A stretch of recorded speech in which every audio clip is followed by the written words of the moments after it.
11 horas 42 minutos, llegamos al último bloque de este Más Positivo de día jueves 12 de octubre y como lo adelantábamos antes de la pausa, tenemos ya a nuestra abogada de Juris Mauli, con quien vamos a estar conversando sobre el divorcio, un tema que ya habíamos abordado casi en las primeras, en el primer ciclo, ¿no? Cuando comenzamos a tener la participación de Isidora y de Pablo. Vamos a ahondar un poco, a refrescar la memoria sobre en qué consiste este trámite que se tiene que llevar a cabo, obviamente cuando ya se acaba el amor. ¿Cómo está, Isidora? Bienvenida. Muy bien, muchas gracias. Feliz de volver a los jueves de Derecho. Ahora somos jueves de Derecho, antes eran los Sí, viernes de Derecho. exacto. Bueno, cuéntanos feliz. en qué consiste el divorcio. Mira, el divorcio es la posibilidad que tienen las personas de poder disolver el vínculo matrimonial que hayan celebrado.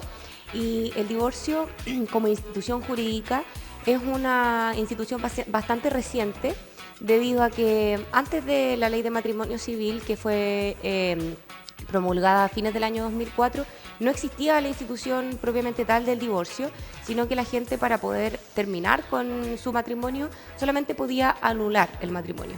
Esto claramente se encontraba regulado de esta forma porque el divorcio propiamente tal era bastante mal mirado por los sectores más conservadores de nuestro país, entonces consideraban que no debía existir el divorcio y bueno, finalmente por el cambio que se ha producido en la sociedad y por un poquito de presión política, finalmente tuvimos una ley de divorcio en el año 2004 que permite ahora que las personas se puedan divorciar de sus cónyuges y puedan hacerlo a través de distintas causales. Ahora, se van a cumplir el próximo año 20 años entonces de esta ley, relativamente nueva si lo vemos a inicios de los 2000. Cuéntanos, existen distintas figuras de divorcio, ¿no? Ahondemos un poco en qué consiste cada una de ellas. Sí, bueno, como les adelanté, existen distintos tipos de divorcio. Encontramos el divorcio unilateral, el divorcio de mutuo acuerdo y el divorcio culposo, ¿ya? El divorcio unilateral y el divorcio de mutuo acuerdo son ambos divorcios que se solicitan por el cese de la convivencia, es decir, porque los cónyuges ya no viven en la misma casa. En cambio, el divorcio culposo es un divorcio que la causal no es por el cese de la convivencia, sino que este divorcio se solicita cuando alguno de los cónyuges haya incumplido gravemente los deberes u obligaciones del matrimonio, ya sea para con el otro cónyuge o para con sus hijos en común. Ya este divorcio culposo no requiere un cese efectivo de la convivencia, o sea, desde que ha habido un incumplimiento grave de los deberes y las obligaciones que impone el matrimonio, ya sea para el cónyuge como para con los hijos, se puede pedir este tipo de divorcio culposo y por ende no necesita un plazo como el divorcio unilateral y el divorcio de mutuo acuerdo, que se requiere en el caso del divorcio unilateral 3 años del cese efectivo de la convivencia y en el caso del divorcio de mutuo acuerdo se requiere 1 año del cese efectivo de la convivencia. Perfecto. Ahora avanzando, ¿cuáles son los efectos en este caso Bueno, del divorcio? los efectos es bastante importante tenerlos claros debido a que sirven como para motivar en cierta manera a la gente a que se divorcie cuando ya en realidad el vínculo matrimonial se encuentra roto. Uno de los principales efectos de la sentencia de divorcio y su posterior inscripción en el registro civil es que se acaban y se terminan las obligaciones del matrimonio. Es decir, por ejemplo, se acaba la obligación de fidelidad, por ejemplo, se acaba la obligación de pagar alimentos al otro cónyuge, porque eso también es súper importante. La pensión de alimentos no solamente es para los hijos, también puede ser para un cónyuge cuando éste se encuentre en una situación económica desfavorable y no pueda subsistir por sí mismo. En otros términos ya más sucesorios, cuando una persona se divorcia de la otra, tu marido o tu mujer deja de ser tu heredero. Y también me gustaría hacer hincapié en una situación que yo, conversando con la gente, me he dado cuenta mucho acerca de la confusión que existe, es respecto de los regímenes matrimoniales y la sucesión respectiva. Cuando uno se casa con una persona, ya sea con separación total de bienes o en sociedad conyugal, que es como la gente coloquialmente le dice con bienes juntos, que en realidad es la sociedad conyugal, o incluso con un tercer régimen matrimonial que es poco conocido, que es de la participación en los gananciales. No importa el régimen que los cónyuges pacten, porque cuando uno se casa con una persona, hace automáticamente heredero a esa persona en el caso de que uno fallezca antes que el otro. Entonces, uno de los efectos más importantes es el efecto sucesorio, que tu cónyuge deja de ser tu heredero. Y por supuesto también que tu estado civil cambia. Y no cambia a soltero, sino que cambia a divorciado. Tu estado civil, luego de que tú te hayas casado y te hayas divorciado, cambia a soltero. A diferencia de lo que pasaba con la institución de la anulación de un matrimonio, que cuando tú anulas un matrimonio, que era lo que se hacía antiguamente para poder divorciarse, sin divorciarse propiamente tal, la persona que se casa se anula, luego es soltero. Porque en el fondo, cuando hablamos de anulación, lo que pasa es que el matrimonio nunca existió, porque hubo algún vicio, algo que antiguamente lo que se hacía era que se decía que el oficial de registro civil era el erróneo, es decir, yo me casé en San Javier, pero con un oficial de registro civil de la ciudad de Talca. Y esa era la forma que tenían las personas de acabar con el matrimonio antes de la ley de matrimonio civil.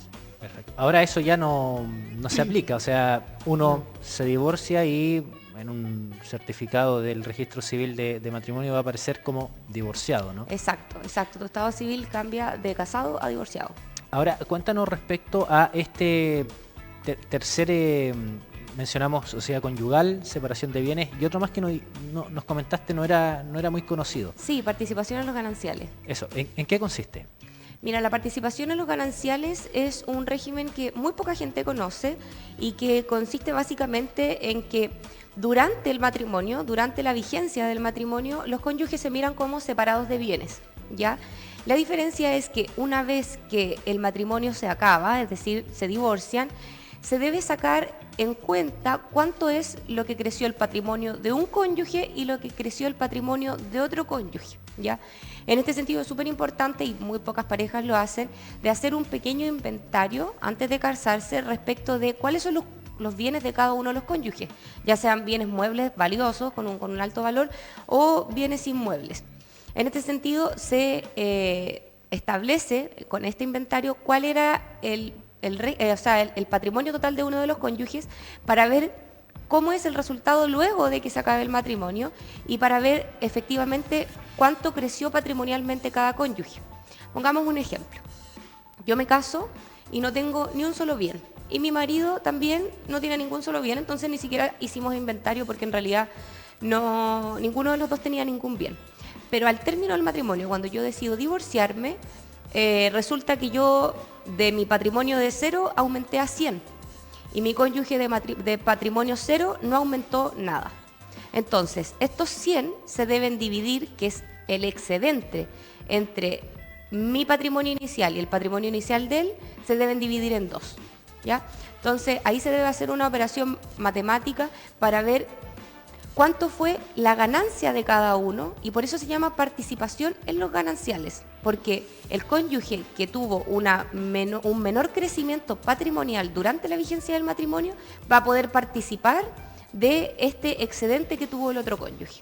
Entonces, es un régimen súper poco conocido, la gente no sabe que existe, pero a mi parecer, como opinión súper personal, yo creo que es un régimen bastante a medio camino entre lo que es la separación total de bienes y la sociedad conyugal, porque durante el matrimonio son separados totales de bienes, cada uno administra su propio patrimonio, no se crea la figura del patrimonio compartido como es la sociedad conyugal, no hay un administrador de la sociedad conyugal porque tampoco hay sociedad conyugal, y en el fondo lo que hace es que el otro cónyuge participe de las ganancias cuando uno se ha visto desmejorado patrimonialmente durante el matrimonio. Entonces este régimen es bastante poco conocido, pero a mi parecer es un régimen que podría solucionar bastantes problemas del matrimonio y de la administración de los patrimonios. Isidora, ¿cuál es el debido proceso para una persona que se quiere divorciar? O ambas partes se quieren divorciar. ¿Cuál es lo primero que tienen que hacer? Bueno, lo primero es obviamente buscar un abogado, porque para poder divorciarse es necesario estar patrocinado por un abogado habilitado para el ejercicio de la profesión. Y en segundo lugar, determinar qué tipo de causal voy a invocar para poder divorciarme. Si lo voy a hacer a través de el cese de la convivencia, ya sea de mutuo acuerdo o unilateral, dependiendo de si mi cónyuge está de acuerdo o no con divorciarse, o lo voy a hacer ya por el divorcio sanción o divorcio culposo, que es por la transgresión grave de los derechos y de las obligaciones que impone el matrimonio, ya sea para con los hijos o para con el cónyuge directamente. Bueno, y ahí uno se preguntaría, ¿cuáles son estas transgresiones graves? ¿Qué considera la ley como transgresión grave de las obligaciones del matrimonio? Por ejemplo, puede ser maltrato físico o psicológico, ya sea al otro cónyuge o a los hijos. Puede ser un atentado contra la vida, o sea, por ejemplo, que te intenten asesinar, ya un caso mucho más extremo. El incumplimiento también de los deberes de convivencia, como el socorro, por ejemplo, si yo estoy en una situación grave y mi marido o mi mujer no me socorre en un accidente, por ejemplo, eso es un incumplimiento grave. Y lógicamente el de la fidelidad, que es súper importante también eso, porque se ve mucho en la práctica que los matrimonios se terminan por infidelidades, y el poder probar una infidelidad da lugar a un divorcio culposo. Entonces, también otro caso grave de transgresión de los derechos y de las obligaciones del matrimonio es el caso de alcoholismo y drogadicción. O sea, eso torna intolerable la vida en común, y por ende el cónyuge que tiene que soportar vivir con alguien alcohólico o drogadicto puede solicitar el divorcio por esta causal, por esta transgresión.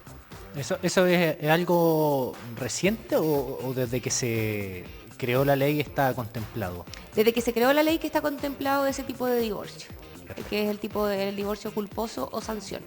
Ahora, mencionaste como en las primeras explicaciones de este tema, lo que era el cese de convivencia, que es obviamente probar en este caso que ambos cónyuges dejaron de vivir juntos. En Claro. ese caso, ¿cuánto es el tiempo que tienen que ellos probar que no están compartiendo el mismo techo?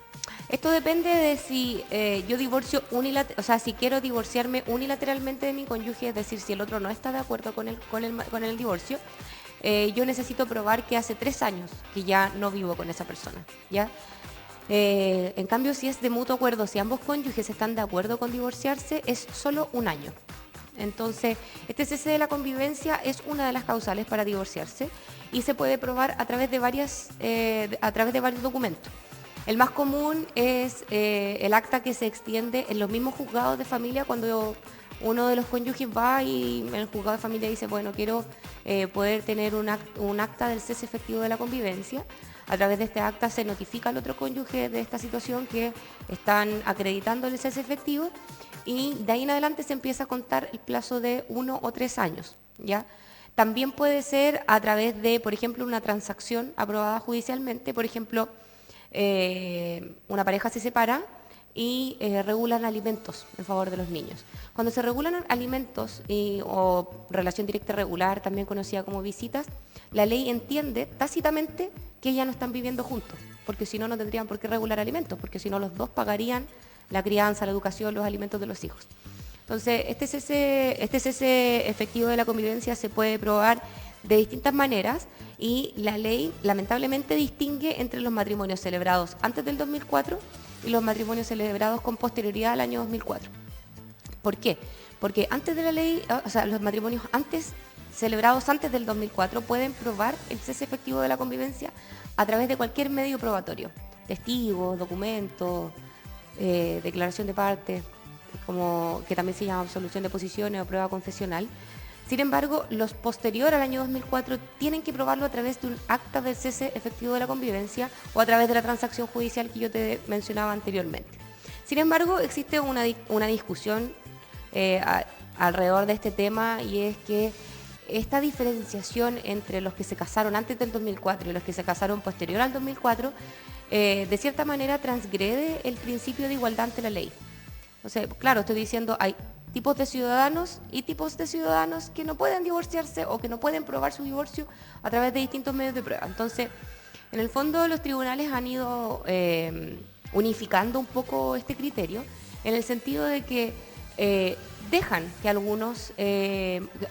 los matrimonios celebrados con posterioridad al año 2004 prueben su cese a través de testigos. que es un medio de prueba bastante sencillo de poder acreditar o de poder presentar en un juicio, porque en el fondo, si yo me quiero divorciar, voy y le digo a mi vecina, a mi prima, a mi amiga, a mi mamá, oye, ¿puedes ir tú al juicio y decir que yo ya no vivo con mi pareja hace tantos años? Entonces, el cese de la convivencia es un factor clave, porque en realidad la mayoría de los matrimonios termina por cese de la convivencia, porque ya no viven juntos. Entonces es importante que las personas que se quieran divorciar y que lo estén mirando ya hacia futuro, ojalá se acerquen a los tribunales de familia para poder solicitar esta acta de cese efectivo de la convivencia y así de a poquito ir juntando los papeles que se necesitan para poder divorciarse. Ahora, hay un tema también vinculado a lo que es la compensación económica, que fue un tema que creo que abordamos con Pablo en una oportunidad en extenso, pero aquí también entra en el contexto de lo que es el divorcio, que uno de los dos cónyuges puede solicitar en este caso. Claro, mira, la compensación económica es una institución jurídica bastante moderna, a mi parecer bastante justa también, y que básicamente es aquel derecho o aquella indemnización, entre comillas, que le asiste al cónyuge débil. Y con esto no lo digo de manera peyorativa, sino que al cónyuge débil en el sentido de un aspecto más económico, porque asiste a aquel cónyuge que no haya podido desarrollarse profesional o laboralmente durante la vigencia del matrimonio por haberse dedicado al cuidado de los hijos en común o del hogar común. Y aquí quiero hacer una hincapié en el sentido de que la compensación económica no solamente asiste a las mujeres, porque asiste a cualquiera de los cónyuges que no haya podido desarrollar su actividad lucrativa en la manera que podía y quería, porque también hay que hacer la distinción. Quizás la persona trabajó durante el matrimonio, pero no trabajó tanto. Tenía una jornada parcial porque tenía que cuidar a los niños o incluso porque tenía que hacer los quehaceres de la casa. Ha habido casos en donde la compensación económica se da a aquel cónyuge a pesar de no tener hijos en común con esta persona, porque mantener un hogar también requiere trabajo. Entonces, muchas veces pasa que las mujeres u hombres, no quiero generalizar tanto, se quedan en la casa para poder mantener la casa, hacer el aseo, hacer la comida, entre otras cosas que obviamente requiere un hogar. Entonces, esta compensación económica no solamente asiste a las mujeres, también asiste a los hombres, porque el caso de hombres que se quedan en la casa cuidando a los niños o haciendo las tareas del hogar, no solamente asiste a las personas que nunca trabajaron, también asiste a las personas que trabajaron, pero trabajaron menos de lo que querían. Y no solamente asiste a las personas que hayan criado a los hijos en común, sino que también asiste a aquellas personas que, a pesar de no tener hijos en común, han tenido que dedicarse al cuidado del hogar. Perfecto. Ahora, ¿cuáles son los factores que se toman en consideración para determinar esto que es la compensación económica de uno de los cónyuges? Mira, para determinar la procedencia o la no procedencia de la compensación económica, es decir, si se da o no compensación económica, tiene que haber un daño. Ya. Es decir, que esta persona haya dejado de ganar cierta cantidad de dinero durante ciertos años y que efectivamente su situación patrimonial se haya visto desmejorada con ocasión del matrimonio. O sea, que el matrimonio le haya causado un perjuicio, ¿ya? Eso para determinar si procede o no procede. Ahora, para determinar la cuantía, es decir, a qué monto va a ascender esta compensación económica, tenemos que distinguir ciertos factores, ¿ya? Porque es distinto una persona que estuvo casada durante 40 años a una persona que estuvo casada durante 5 años. Entonces, es distinto el daño que tuvo la persona que estuvo casada 40 años y que no pudo trabajar durante 40 años a la persona que estuvo casada solo durante 5. Entonces, el factor de la duración del matrimonio y de la convivencia, no solo del matrimonio, porque quizá el matrimonio ha durado 20 años, pero hace 15 años que ya no viven juntos. Entonces, la duración de la convivencia matrimonial es un factor importantísimo. También la situación patrimonial de ambos, es decir, qué bienes tienen. Lógicamente, aparejado con eso también la situación del cónyuge de su estado, por decirlo así, profesional o laboral y la posibilidad de reinsertarse al mundo laboral. Porque, por ejemplo, si una mujer de 60 años pide el divorcio y además pide compensación económica, lógicamente esa mujer no tiene casi ninguna posibilidad de insertarse al mundo laboral debido a que ya tiene la edad para jubilarse. Entonces, es distinto una mujer de 30 años que está pidiendo una compensación económica a una mujer de 60 años que está pidiendo la compensación. Porque la posibilidad de insertarse al mundo laboral baja mucho cuando tienen una edad tan avanzada. También la situación en materia de beneficios previsionales. O sea, ¿cuánto cotizó esa persona durante todos esos años de vida en común? Si no cotizó nada, claramente la compensación económica va a ser más cuantiosa debido a que esta persona está totalmente perjudicada porque no pudo cotizar y su jubilación va a ser más baja. Y también es importante tener en consideración el factor de la buena o la mala fe, ¿ya? ¿Por qué? Porque hay algunos matrimonios que se acaban por ejemplo, infidelidades o, por ejemplo, por la transgresión de las obligaciones del matrimonio, como hablé anteriormente, el tema del socorro, el tema de los alimentos al cónyuge que está en una situación económica desmejorada, o incluso el tema de la violencia intrafamiliar. Entonces, cuando ha habido, por ejemplo, violencia intrafamiliar por parte del hombre y el divorcio va a ser decretado como un divorcio culposo, lógicamente la compensación económica también tiene que ser un poquito más alta, porque ha habido mala fe por parte del otro, porque la engañó, porque la agredió física o verbalmente, porque fue un mal padre. O sea, hay muchos factores, pero esos factores son que incluso señala la ley los más determinantes para poder establecer cuál es la cuantía de la compensación económica. En el caso del ámbito de la drogadicción o alcoholismo, ¿también aplicaría? Claro, porque hubo una mala fe por parte del cónyuge, porque en el fondo yo entiendo que las personas que tienen alcoholismo o drogadicción son personas que tienen una enfermedad. Sin embargo, cuando no hay alcoholismo o no hay drogadicción, la persona elige tomar el camino del alcoholismo o de la drogadicción. Entonces, obviamente hay cierta mala fe en aquella persona que se expone a este daño que genera la exposición a la droga o al alcohol. Entonces, claramente es un factor que también se tiene que considerar para determinar la cuantía de la compensación económica. Mira, me consultan también respecto a adicción, por ejemplo, a juegos de azar. ¿Eso está contemplado también? Como, o sea, alguien que sea ludópata. Mira, no está contemplado expresamente, pero sí es una buena línea argumentativa en el sentido de que cuando tú te casas con alguien es un compromiso ante la ley de una vida en común. Entonces, la persona que es ludópata está transgrediendo no solo su patrimonio, sino que el patrimonio de la persona con la que está casada.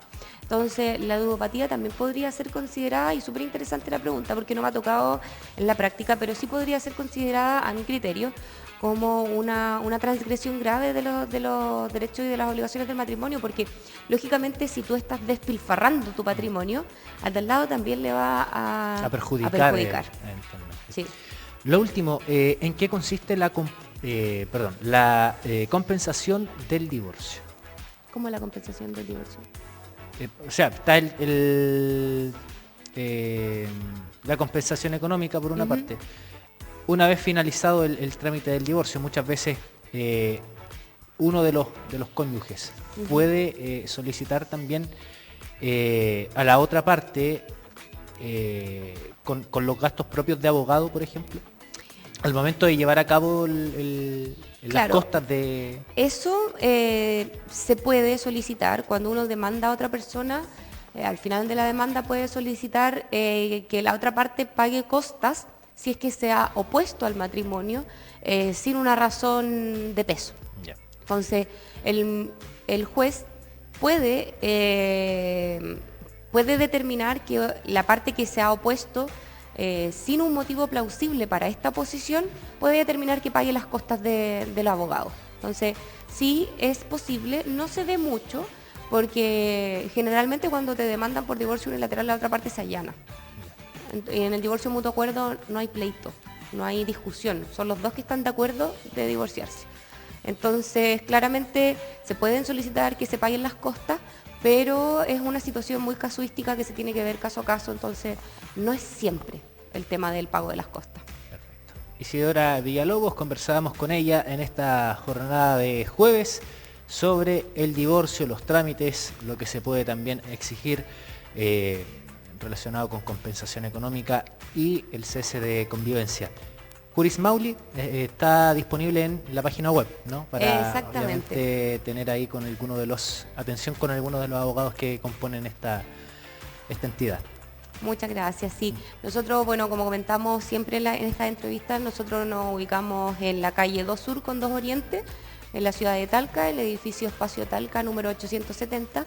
Estamos en el piso 10, oficina 1019, y también pueden encontrarnos a través de internet, en la página www.jurismaule.cl, y allí en esa página pueden hacer sus preguntas, pueden dejar su número telefónico y nosotros incluso podemos llamarlos para contactarlos y saber un poquito más acerca de sus problemas jurídicos. Perfecto. Muchas gracias, Isidora. Gracias a ti. Tenga buen día. Nosotros, siendo ya las 12:07, llegamos al término de este Más Positivo de día jueves. Los dejamos invitados a seguir en la sintonía de Canal 30. Nos reencontramos a las 14 horas en vivo también con las noticias de media tarde. Será hasta entonces. Chao, chao.